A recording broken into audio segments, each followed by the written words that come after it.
I'm James Canigliaro, President of Dwellworks Living.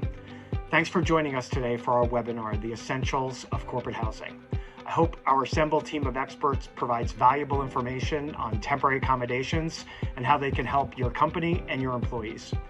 We'll be offering similar webinars in the future, so please keep an eye out for details. Until then, if you'd like to learn more about the industry or about Dwellworks Living, please visit dwellworksliving.com or all of our social platforms.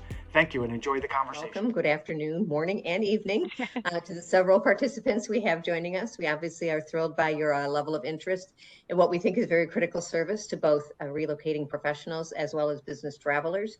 Today, we will be talking about, indeed, the essentials of corporate housing, and specifically focused on really giving you a good overview of the industry, including the vocabulary, whether it's temporary living, serviced accommodations, corporate housing, how this industry is organized, how the different providers of service deliver their services, key issues like compliance, safety regulations, supply chain management, as well as, of course, the guest experience and expectations that clients and customers should have. We'll be talking for about 45 minutes or so.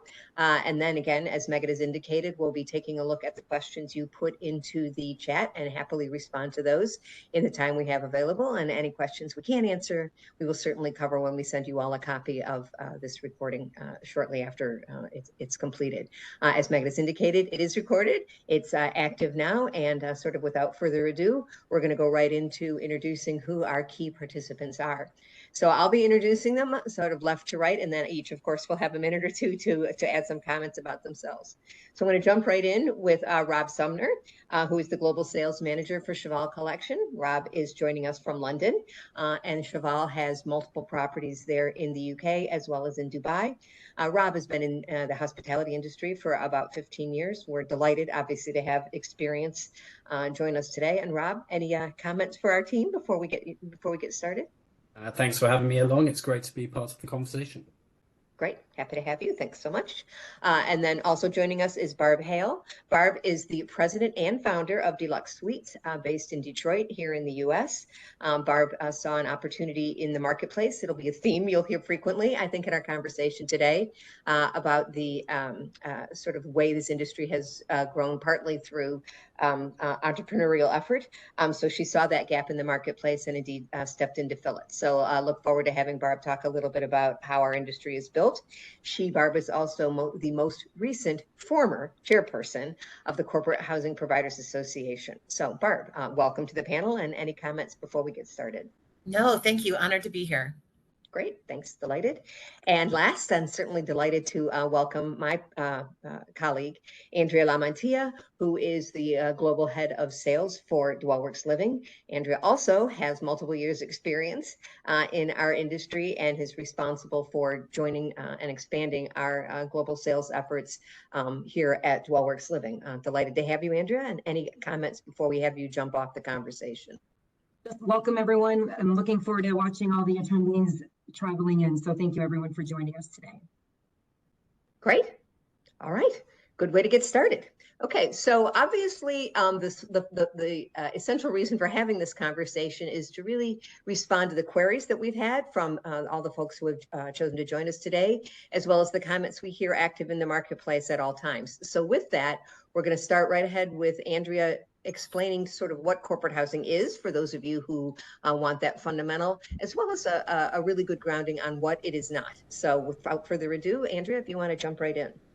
Thanks, Maura. There were several questions prior to today's event, so the next couple slides are intentional based off those questions and interests. So I'll jump right into what corporate housing is. Your expectation as a buyer or an employee of obviously staying in type of accommodation could be a full service interaction and support from your housing requests all the way to checkout and anywhere in between. We're going to get into those services and expectations throughout this conversation.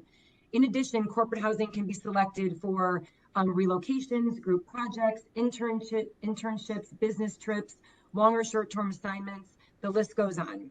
Imagine your employee walking in or moving into their fully furnished apartment with a home-like feel with less traffic and more secure type living. A great example would be when you're searching for a VIP request and you'll need additional services such as meet and greet, a walkthrough of the property or the unit, This can be accommodated and again, feel like a more home-like feel. Flexibility also plays a component and is expected. The expectation with corporate housing is to provide a better accommodation for employees with families, while also providing more property choices and hopefully being less expensive based on location and the length of stay. And then lastly, standardization is key with corporate housing. Properties and partners should be vetted and contracted and managed to ensure standards are met for corporate housing customers. The service offering is constantly being managed by compliance, quality, and operational alignment, and this should be your expectation. Corporate housing is more than a roof over your head. It's meant to be an experience. Now I'll talk about what corporate housing is not. So leisure-geared options attempt to provide a localized experience for short-term business trips and any other type of accommodation that I just mentioned earlier.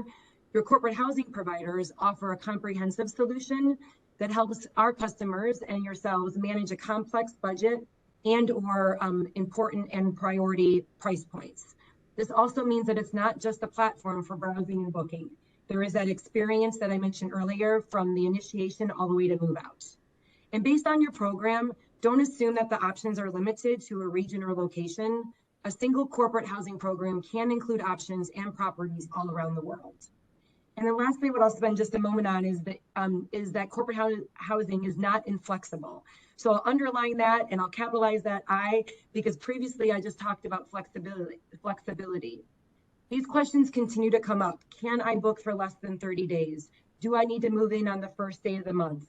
What is the standard notice to vacate? The good news is that based on where you are in the world, you can stay less than 30 days.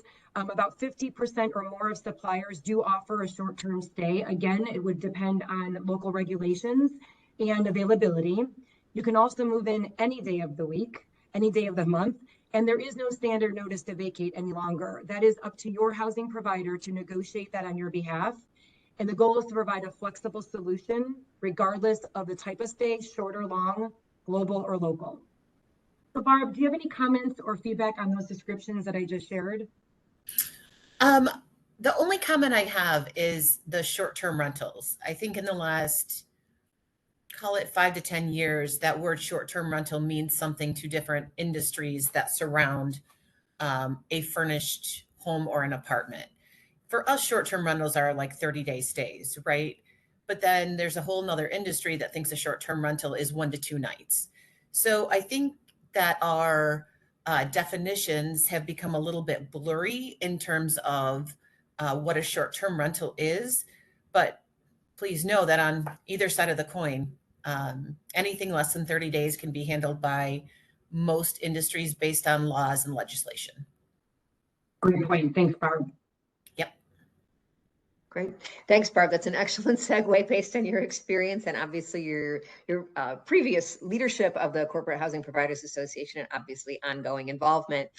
We had committed to our guests here today. We'd sort of dive deep into how is this industry structured and sort of what they can expect when they hear certain types of terminology. So perhaps you can help us walk through some of those key roles. And Megan, if you want to help us with advancing the slide, be great.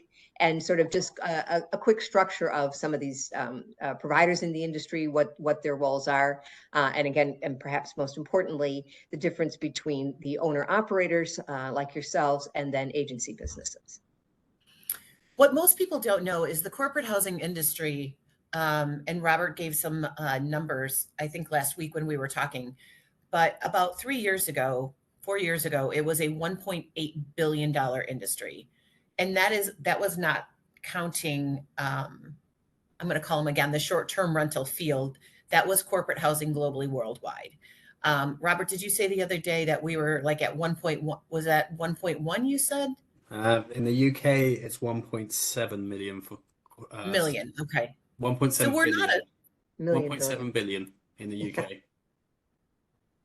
Okay, so that must have been in the US. So we are a large industry. And I think when it comes to the relocation industry, most don't understand how large the corporate housing industry is. And when you go under that dollar amount that is spent, there are different roles. I am an owner operator of dluxSuites, which means I take up my own inventory. I put in the furniture, hook up the electrical so that it is a seamless turnkey move-in for any person relocating. And then there are agencies. Dwellworks is an agency, which I know Andrea is going to talk about in a bit. And the agencies come to owner operators like myself around the globe, and they are looking for a really nice place for someone to stay. And we can get into a plethora of different definitions of what has happened, again, I'm going to say in the last 10 years with the short-term product that has come online. But when it comes to true corporate housing and what we do under the umbrella of the Corporate Housing Providers Association, we are there to take care of the customer, and we're there to take care of the customer's guest. And anything that falls in there 24 hours a day, 7 days a week is our responsibility. And we love that hospitality. Super. Thank you very much. I think it's really helpful to help our audience understand, as you just indicated, there's a couple of different ways to amass the properties themselves that then become available to the guest and obviously to the corporate client.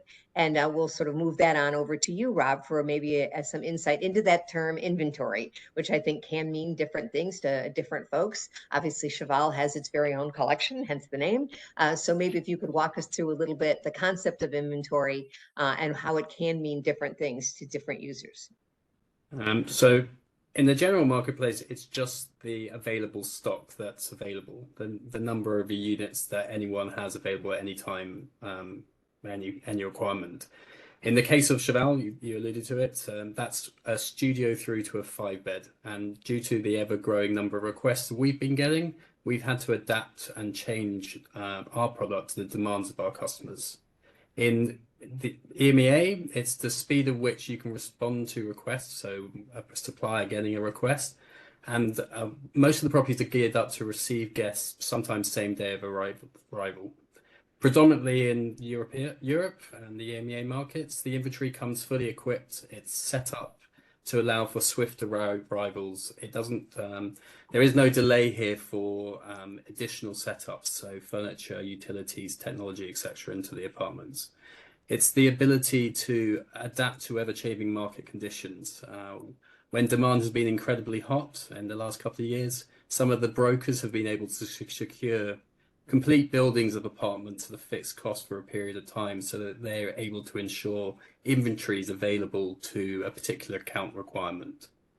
In terms of securing inventory, operators will own and operate, own and lease, and in our case, we own, operate, and manage on behalf of third parties to gain brand expansion.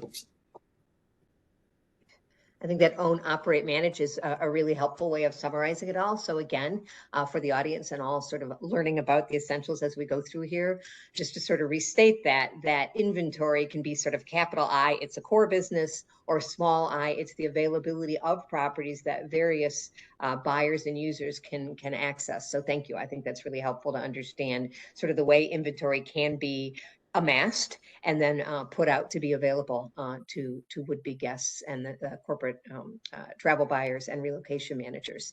I think, Andrea, that allows us to sort of segue then straight into the whole concept of if inventory is the property itself, let's talk a little bit about what the agency role is. I know that's what Dwellworks Living and obviously several others in the industry do. So can you add some color to that whole concept? Sure, thanks, Maura. And as representing the agency offering today overall, I would share with you that a full service agency offering secures inventory through their vetted, contracted supply chain. So that was on a couple previous slides around vetting and contracting, making sure that is, we're all being held accountable to that. The approach with the agency offering is unbiased on sourcing and options provided to our clients. And there are variations of technology and controls to support the solution to give examples such as client rate caps, minimum and maximum rate ranges, and overall controlling the client policy within the agency offering. Agency offering also supports speed to acknowledge, speed to offer with several options, and a streamlined process meeting the requirements of our clients and our guests. Suppliers, as you see on the panel today with Barb and Rob, are amongst the many suppliers that support an agency offering, as well as many that have joined us today as attendees. Great, thank you. I'm going to throw our team a little bit of a ringer here. I know we have a couple of prepared questions as well, obviously, as just sort of drawing on your smarts and intelligence here, but I think we keep coming back to this term that it's not just a booking service, that it is in fact a full service experience. And I think one of you had mentioned from booking through exit. And I think one of the things that we talk about in this industry is it is a business to business service. You, Barb, had already indicated that short-term rentals are certainly a way in which to bring properties to market, but not necessarily that end-to-end corporate experience. You may be an excellent provider of services for, sort of leisure needs, folks looking for a place to stay with their families and what have you, but not necessarily the whole corporate experience. So if I may, Andrea, sort of to throw that back at you, just a little bit more information about, like, from a buyer's experience, not just the guest experience, from a buyer's experience, what can a person expect when they're engaging with corporate housing as a professional experience? Yes, thanks, Maura. That goes back to just previously around where there's that leisure geared option attempt to provide that localized experience. Our job and what we're trying to do and achieve, obviously, with our clients and as an industry, is to make sure that you have that 100% service from, again, not just the initiation of a request, but the planning stages. So what is your overall temp living? Again, there's so many different, word choices: temp living, corporate housing, short, long-term stays. It all gets bundled under your housing needs, including, again, something that you might think of for a hotel that could fall under the corporate housing accommodations. So our job is to encourage you to look at your entire program and what expectation of service do you require and do your employees require. So I mentioned about a VIP, they might want a meet and greet. So all those types of things can be accompanying into your service expectation with your providers. And again, it will go from that initiation all the way through move out and anywhere in between. So if a service request comes online, we're going to manage that immediately. We're going to make sure that that is closed and we report back to you. So no matter what type of offering, agency, owner, operator, hybrid, that is our goal, to make sure that our customer service is top notch and you are experiencing this type of service different than what you might expect in that either leisure type of option or a hotel. Frankly, it could be somewhere in between.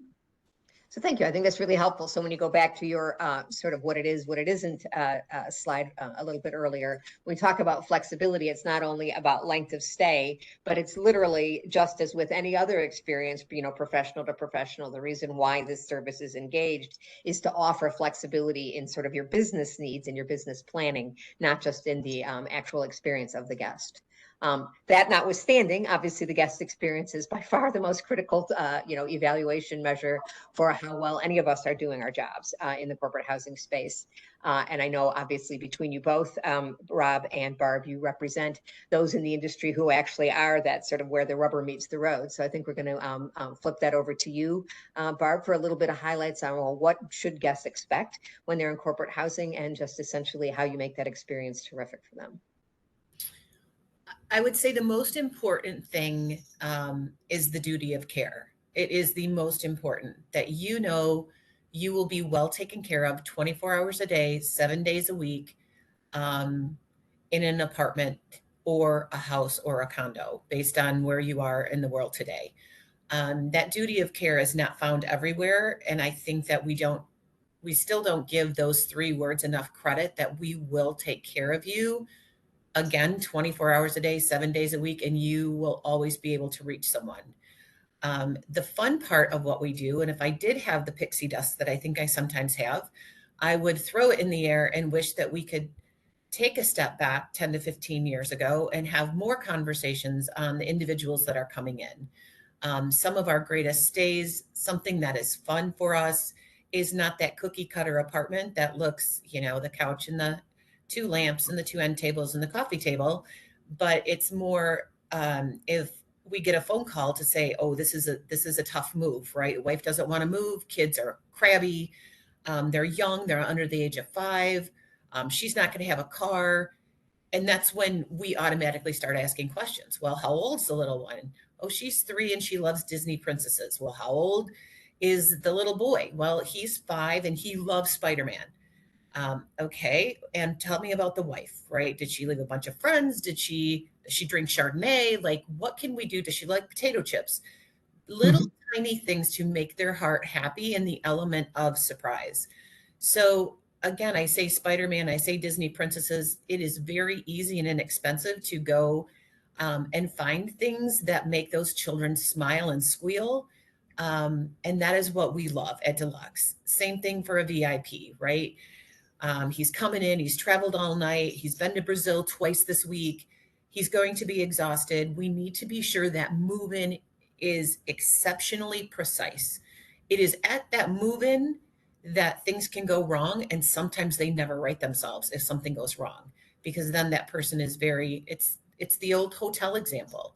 You traveled all day, you missed 3 flights, you get to the front desk at midnight, and they're like, I'm so sorry, but we've got to walk you down the road. And grown men want to cry when that happens. So we try to eliminate any of that stress so that they can move in, and then they get a welcome surprise in any of our apartments. And it could be the furnishings, it could be the artwork, it could be the Chardonnay and potato chips, but we love to take care of the customer. Sounds great. Thank you very much. Got a couple of comments on duty of care, but before I do that, Rob, did you want to make any further comments around the guest experience? No, obviously at Cheval itself, but again, in this industry and perhaps on a global scale, if you have any observations around how the guest experience is managed in a corporate housing environment. I completely agree with everything Bob says. It's all about that first walk through the door, the experience that you don't get with a hotel, the space, the service, the fully furnished apartments. We pride ourselves here on guest experience, so I have a very similar view to Bob. Great, thank you very much. I think also, and obviously we're all very grateful, we think, to be talking about the pandemic now as a historic event, not a current one, but it obviously brought a lot of duty of care issues to the fore. First, of course, around health and safety, but I think sort of revitalized the conversation that you, Barb, have just mentioned, that duty of care is both the business to the employee as well as the employee experience while they're staying in a corporate housing environment. So again, going back to the comment that you made, Andrea, about sort of what a professional to professional services, that this is the part of the reason why you engage in corporate housing is not only for the incredible experiences that Barb and Rob have just summarized, but also, where are my people? Are the places they're staying in up to standard? Many corporations have their own standards of experience, right? So the duty of care requires the ability to meet their obligations for security and safety. We've all got, familiarity with clients who are in businesses that send employees not just to, if you will, London or Detroit or New York City, but to sort of far-flung locations. And you really need a lot of confidence around the fact that the experience there, not only in terms of the guest, but obviously in terms of safety, security, protocols, matching up with the customer expectations as outlined from the client, are all met, which is a little bit different than what you would get obviously in a hotel experience, where you're looking for, conformity place to place, but you aren't guaranteeing it, as opposed to what you do if you put in specifications in a corporate housing contract. So I think important for people to understand there's sort of 2 tracks around duty of care and the customer experience. I was just going to jump in really quick. Barb's detail is really important around the examples that she gave. I think some of us that have been doing this for a long time, which I'm one of those, downplay the effort that goes into the example Barb gave around the children, their names, your dog, and the name of your dog is on the dog bowl. These things are, I think, we take for granted sometimes as the provider, but I know our clients see the value in that, and that's what's important. But again, it just goes back to that we're not just putting a roof over our guest heads, we are making it an experience. So I appreciate those examples, Barb. Thank you. Helpful, yeah, and facilitating what right, because everybody sort of is accountable to someone, right? So the idea that we want that experience to be amazing. Also, we want the experience not only for, of course, for the corporate housing industry, for the guests to come back, but for them to report back, obviously, to their employers or to their relocation management company or their travel manager, that the experience was positive enough for them to move forward in their own decision and their own action. So we are part of a process, not just a service delivery experience. And we're obviously, expected to be a contributor to sort of the talent management expectations that organizations have as well. So with that allows me then to sort of expand the conversation to what next. Barb has already indicated in a couple of different ways this sort of underlying rumble of what's going on in terms of the short-term rental industry as defined as the short-term rentals.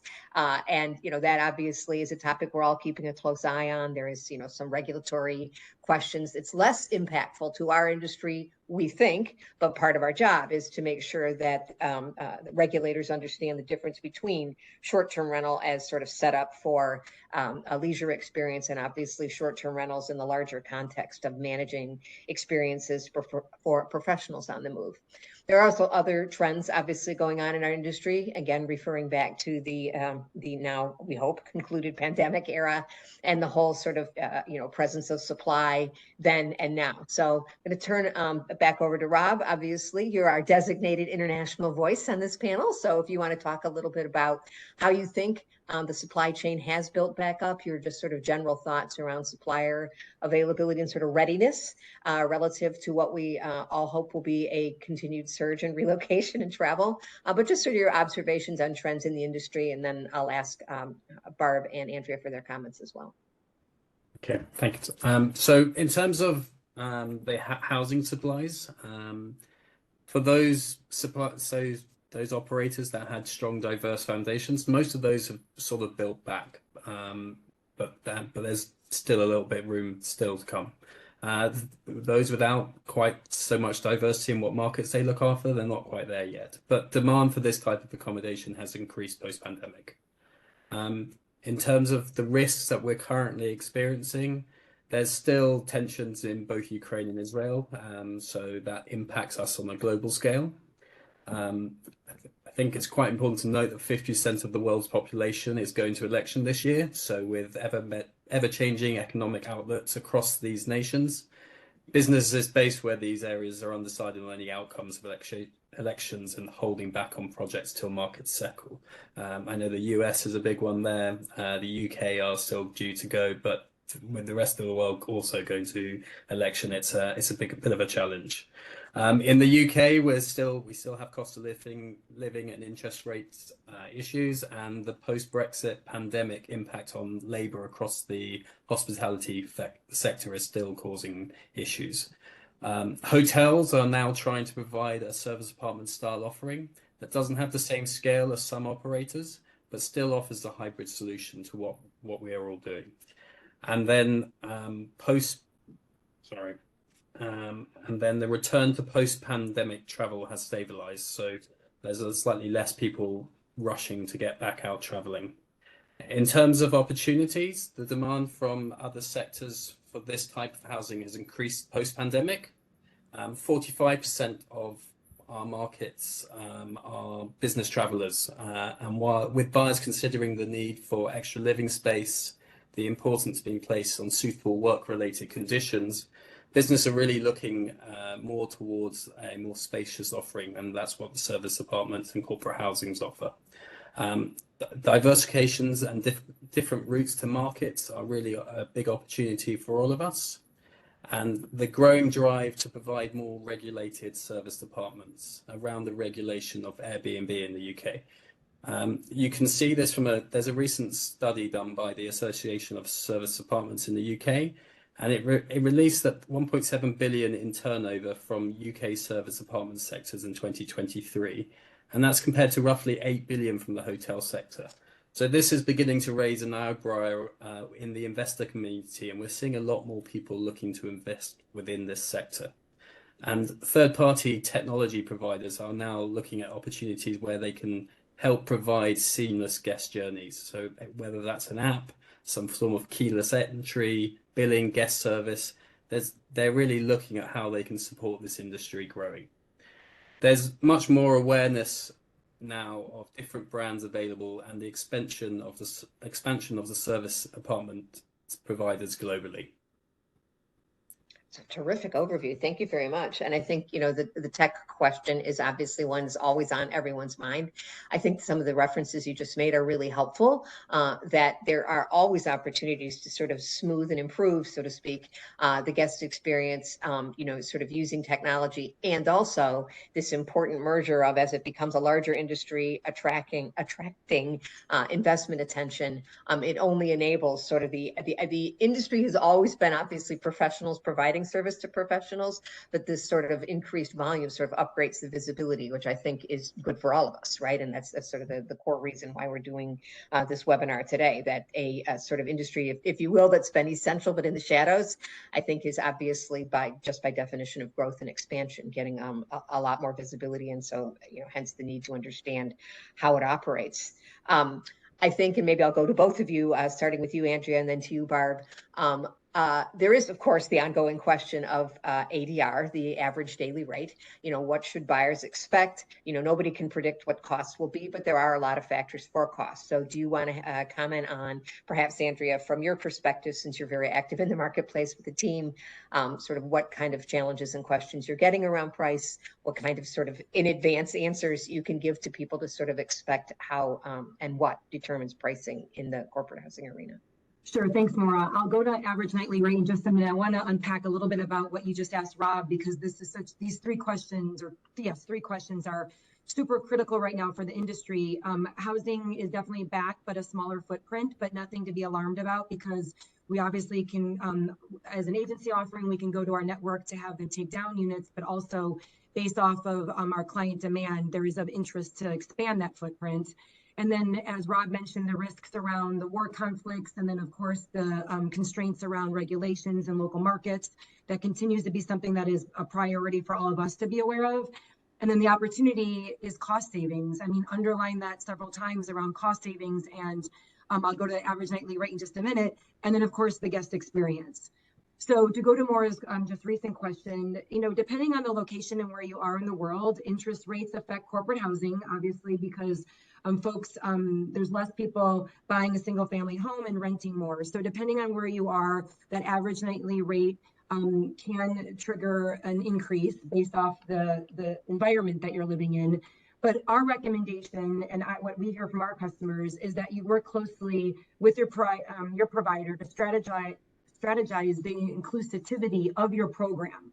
That goes back to earlier in my conversation around whether you own the mobility portion of your company or the travel portion or engineering or training, is to have that collaboration internally to see that how you can leverage that volume to receive, you know, discounted average nightly rates. In addition to that, depending on where you're going, do you extend your search because you know that you're going to extend your stay for that need or that project, and you come to us with what was meant to be a 30-day stay but really is a 90-day stay. So these are some components that can obviously impact the average nightly rate, but it would depend on where you are in the world and how it's being impacted. Terrific. Thank you.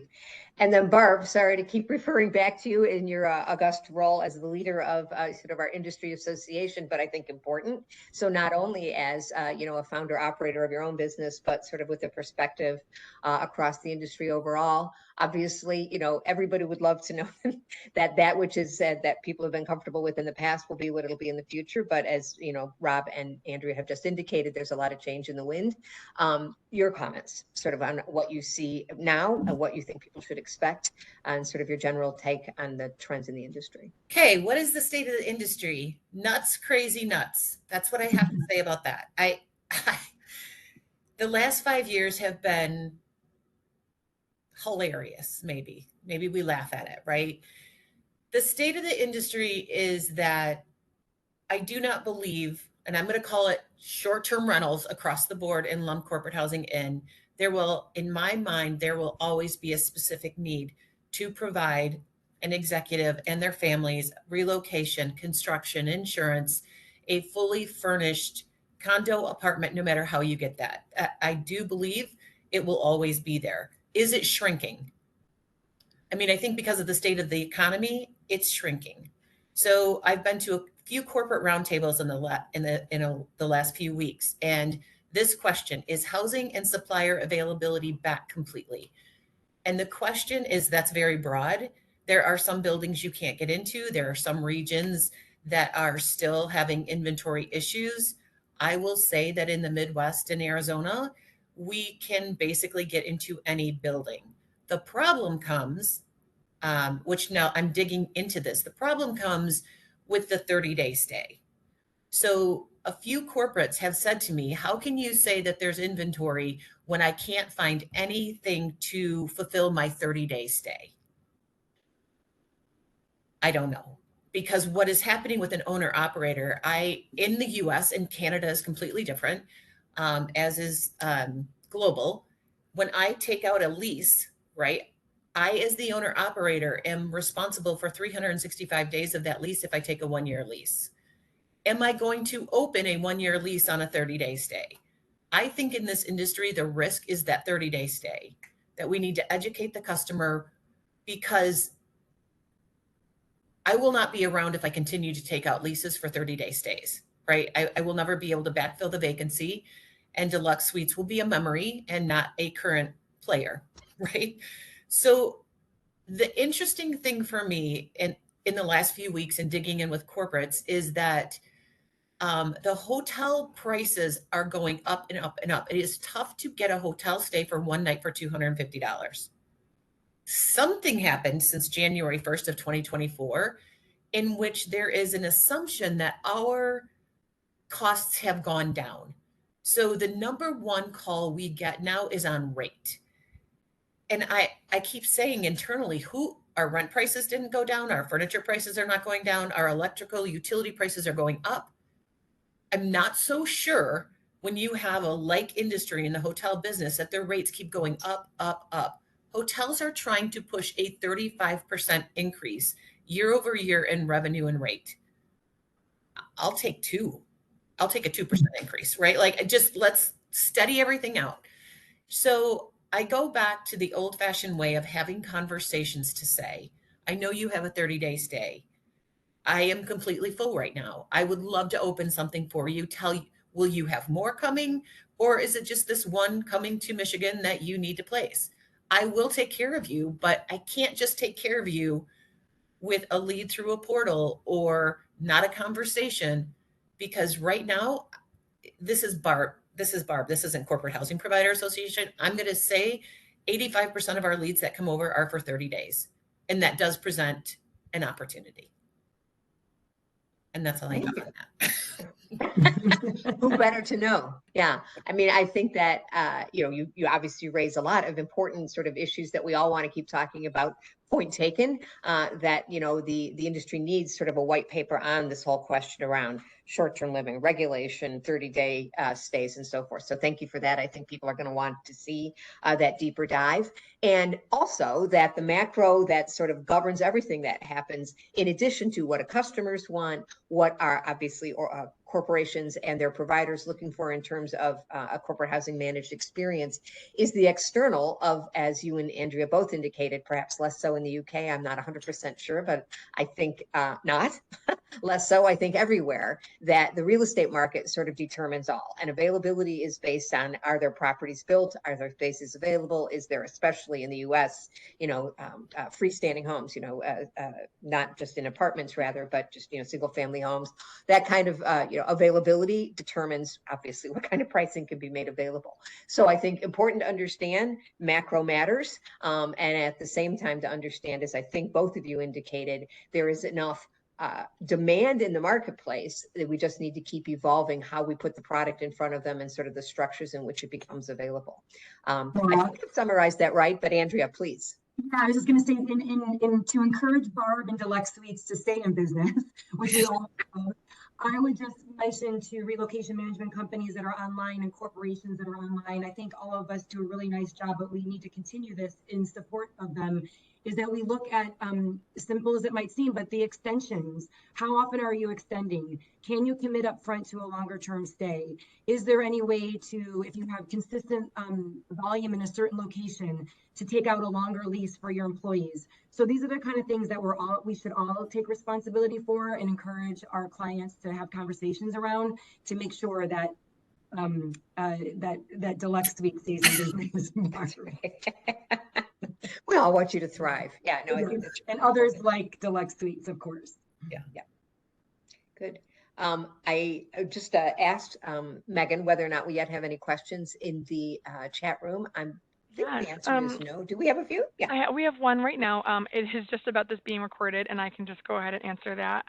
First of all, I will say, if you guys do have questions, that was the last question that our panelists are answering. So please feel free to add any other questions right now in the chat. We still have a few minutes here. We'd love to answer them. And yes, this meeting is being recorded, so you can watch this back if you came in late or anything like that. But for now, please add anything else in while you can. In the meantime, Maura, do you want to explain the WERC credits, how that works? Sure. Well, I'll explain how to go ahead and apply for it. Obviously, if you are already, if you already have the industry standard, if you are a CRP designee or a GMS or GMST designee, you may go to the this link that Megan has just provided conveniently here on the screen. And there's a process. So if you want to go ahead and click on through that, those of you who are already essentially looking for a continuing education credit to a credential you've already earned, WERC has kindly provided that authorization here. So please go ahead and click on through and you will get one additional continuing education credit. So thanks, Megan. And yes, thanks all wonderfully for that. said. And yes, we have one question, so I'll go back here, just about the trends that we're going to be seeing in the next couple of years. I know we kind of answered that with state of the industry, but looking forward, Maura, do you want to designate someone to start answering that question? Sure. In fact, I appreciate, thank you, whomever asked that question, because indeed it would be sort of our closing remark. I know we'll, shortly sort of have gone through our available time here. And each of you have already sort of answered that a little bit, I think, with your commentary, but I would ask, if I may, going in this order, Rob, Barb, Andria, kind of a takeaway that you would want those who have attended this webinar to think about your sort of future state planning. If I were planning, to be a customer user of corporate housing in the next, 6 to 12 months, what expectations should I have of the industry and the service? Big ask, but let's start there. So Rob, do you want to go ahead? I would say it's making sure that the communication to your brokers are clear. Bob and I can't do what we do without knowing exactly what your travelers need. So that's complete transparency of what the need is, whether that as down to pet bed setups, allergies, arrival times. Do you need airport transports? Do you need to be close to a local school? What do you need in the local area? How far do you need to be from your offices? It's really important for us as providers to have that straight off the back. Then we can give you the best possible solution for your requirements. It's also good to know that not all operators offer the same facilities. So, you need to be fully aware of the options you are presented in the area. Things like 24-hour receptions don't exist everywhere. So, housekeeping, maintenance sites on teams, gyms, all of those kind of things. As much detail as you can provide us, we'll be able to support all your requests as and when the availability allows. Super helpful, thank you. And then Barb, sort of the same question based on customer expectations, but also trends and management that you see in your business. How do you marry those two up? I don't know. I wish I had a crystal ball. And when we started, right, Robert was talking about the elections and the economy and what's going to happen down the road. I sat in an immigration meeting yesterday with corporate customers, and all I thought was, praise Jesus that I have a corporate housing company and I'm not in immigration. That's all I kept thinking, is like, my problems are nothing compared to what is happening in immigration. So I think from the trends 2024 to 2025, I think we need to hang on. I think we need to be smart. I think we need to provide the highest level of service to each and every guest, and do our best to be who we authentically are, because we don't know what's going to happen with the economy. We don't know what's going to happen with the tech industry. For me, from an automotive perspective, things are looking up and they're bright. So I'm hopeful, but now is the time to collaborate. Now is the time to reach out to each other and say, just like this meeting, right? When you asked me to be on this, what do we do together to take care of that customer? And it will go back to that each and everything we do has to take care of the customer, and we will be successful and we will be fulfilled. Great. I think that gives us the final word over to you, Andrea. And I think Barb's point is perfect jumping off point, sort of from a collaboration perspective. Obviously, if you're in the agency business, you see all kinds of suppliers, you see all kinds of clients, and obviously you have to be responsive to all kinds of guest experiences. So pulling all three of those together and sort of answering what you see, both coming up immediately and down the road. What's your feedback about expectations? Sure. So a couple of things is that it's been coming up quite a bit during this discussion around average nightly rates and decisions being led by price and price only. I couldn't encourage or stress enough the centralization of discussions within organizations to help determine how you do save on cost, but also how you think about the employee experience differently going forward based off what we shared with you today. More, I wouldn't consider this a trend. I think it's a requirement going forward for the future is around sustainability. We haven't talked much about that. So I'm going to look down at just some of these percentages just quickly and read off to everyone. So obviously sustainability continues to be a conversation, but not only it needs to be a conversation, but a requirement, especially in our industry, and a hot topic, of course, around the tools to measure. And I wanted to share from the Corporate Housing Providers Association, they just completed their annual survey. And amongst those findings, I'm going to share some numbers. 52% of the respondents have a goal to earn a sustainability accreditation.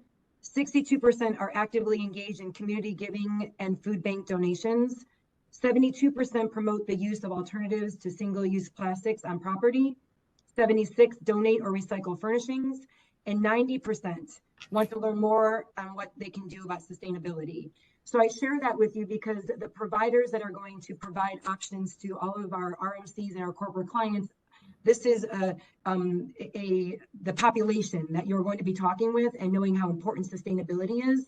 And Maura, I'm going to ask you a question to turn it back to you around as our leader in ESG, our VP and leading us on this very important path. Do you have any feedback around those stats? Yeah, thank you, Andrea. I appreciate it. Yeah, so I think basically the takeaway, and again, it in some levels comes back to duty of care and compliance. So on the one hand, obviously we all want to do the right thing for people and planet. You know, we're all good people and we want to do good things. On the other hand, many of our corporate customers, obviously, as well as our RMCs, as well as business travel managers, have an obligation. You know, if you're a publicly held company, you are increasingly being required to sort of report on the data in your supply chain relative to controls in place to mitigate climate control impacts. And so, you know, we're all part of that discussion. So we are taking very meaningful actions, obviously, in our own space, but communicating through the work group for sustainability at CHPA.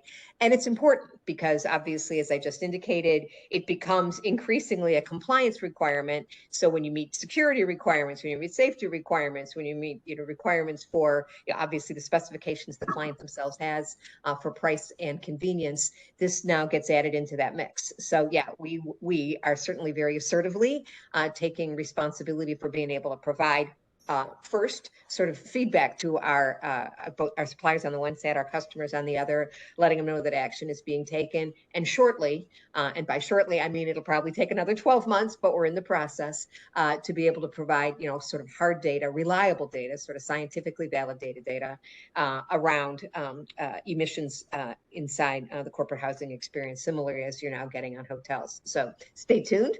Thanks for bringing that up. I do think it's an important piece of information for our constituents to know that it's a, you know, an area of focus. And we're working together, right? This is not a competition. Like the goal 100%, we all work together yeah. and deliver. Because as an agency offering, and I look at Barb and Rob, and if they have to fill out something that's required by Dwellworks Living, but not by somebody else, this is something that we have to do together. And we're not trying to compete with each other. It's something that we need to standardize. Yeah, no, I thank you. Very much the case. Yeah, making this harder for people is not the goal, right? You know, so you know, providing a standard way to measure using, as I've just indicated, the science exists, so to speak. It's applying greenhouse gas emissions measurement applications tool on a, you know, not one size fits all, but if you will, one calculator fits all. So yeah, that's definitely something we think is valuable and will enable our clients themselves, you know, who everybody's, as I said earlier, you know, is accountable to someone else. So we do want to give people sort of a predictable standard so that, you know, not only are we not competing, but also we aren't making it more difficult either for the supplier or the client to look at the data that they have. So thank you. Great place to end. Thank you. Wow, what a lot of information shared in a robust 54 minutes. So I think really helpful. We do have, as Megan has indicated, not only is this webinar being recorded, we of course will be sharing it with you all. When we do share it with you, not only will we be asking you to go ahead and apply for your ERC credits from WERC, the Workplace Talent Association, but also to look forward in the near future to an invitation from us for upcoming webinars on topics of interest in the corporate housing space. So we're planning several for the balance of the year. We think the next one will probably be in the summer. So look forward for that. We will send you that invitation upcoming shortly. And I think with that, we thank you all so much for your participation. Grateful to have you, Barb, Rob, and Andrea, and looking forward again to talking to our customers soon. Thank you all for joining us. Thank you, everyone. Thank you. Thanks, everyone.